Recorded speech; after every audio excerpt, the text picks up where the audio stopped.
আসসালামু আলাইকুম। রাফি ভাই ইউটিউব এবং ফেসবুক পেজে আপনাদেরকে স্বাগতম। আপনারা জানেন যে ফেসবুক প্রতিনিয়তই বিভিন্ন আপডেট আপনার জন্য নিয়ে আসে। যে আপডেটগুলো আমরা কখনো দেখি, কখনো দেখা হয়ে ওঠে না। আজকে কিন্তু একটি গুরুত্বপূর্ণ আপডেট আপনার সাথে শেয়ার করব, যেটি আপনাদের দৈনন্দিন জীবনে অনেক কাজে আসবে। আপনারা অনেক সময় দেখা যায় আপনাদের খুব গুরুত্বপূর্ণ কোনো ডকুমেন্ট বা কোনো পিকচার আপনারা কাউকে সেন্ড করেন। কিন্তু আপনি চাচ্ছেন না এই ছবিটি সে সেভ করুক, অথবা সে রেকর্ড করুক, অথবা সে স্ক্রিন রেকর্ড করে রাখুক। সো এই যে ব্যাপারটি কিন্তু অলরেডি ফেসবুক মেসেঞ্জারে চলে এসেছে। তো আপনারা চাইলেই কিন্তু এই কাজটি করতে পারেন। সো এই কাজটি করার জন্য আপনাদের যেটি করতে হবে সেটি এখন আপনাদেরকে দেখিয়ে দিচ্ছি। আপনার ফোনের ফেসবুক মেসেঞ্জার যেটি রয়েছে সেখানে যাবেন।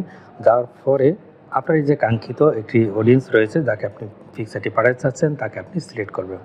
সিলেক্ট করার পরে আপনি যে ছবিটি দেবেন সেই ছবিটি আপনি সেন্ড করার জন্য ক্লিক করবেন। ক্লিক করার পরে আপনি এডিট নামে যে অপশনটি রয়েছে এই অপশনটিকে আগে ক্লিক করবেন। ক্লিক করার পরে দেখেন ভিউ ওয়ান্স নামে এই অপশনটি রয়েছে। এই অপশনটিতে আগে চাপ দেওয়ার পরে তারপরে আপনি সেন্ড বাটনটি ক্লিক করবেন। তার মানে এই ছবিটি যখন তার কাছে যাবে, সে একবারে বেশি আর ভিউ করতে পারবে না। সে চাইলে এটা সেভ করতে পারবে না, সে স্ক্রিন রেকর্ড করতে পারবে না, এবং এটা কোনোভাবে স্ক্রিনশটও নিতে পারবে না।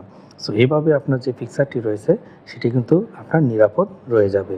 সো আশা করি এই আপডেটটি আপনাদের ভালো লেগেছে। আপনারা যারা গুরুত্বপূর্ণ ডকুমেন্ট এরকম শেয়ার করেন, খুব সুন্দরভাবে এটি আদান প্রদান করতে পারবেন। ধন্যবাদ তাহলে রাফি বা ইউটিউব এবং ফেসবুকে থাকার জন্য। আল্লাহ হাফেজ।